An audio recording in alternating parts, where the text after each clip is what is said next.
السلام عليكم ورحمة الله وبركاته أحبتي في الله متابعين قناة تفسير الأحلام مع رانيا.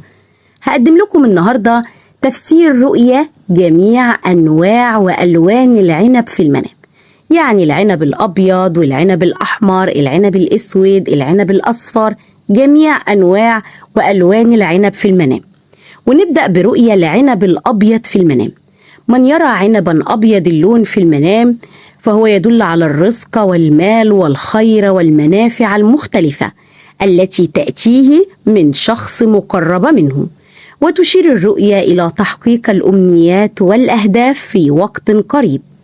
ترمز رؤية العنب الأبيض في المنام أيضا إلى نزول المطر، فرؤية العنب الأبيض في غير موسمه يدل على بعض المشاكل.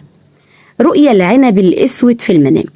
ترمز رؤية العنب الأسود في موسمه إلى الرزق الوفير والخيرات الكثيرة المؤقتة غير الدائمة.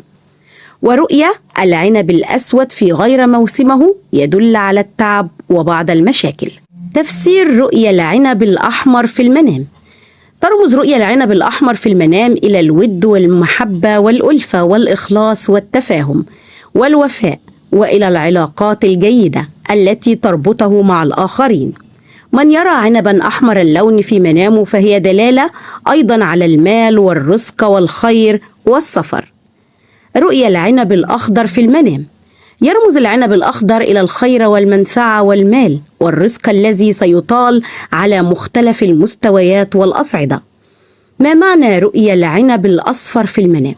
تدل رؤية العنب الأصفر في المنام على تعرض الحالم إلى وعكة صحية، على الخوف الذي ينتاب أثر هذا التعب، وعلى شعوره باليأس والإحباط.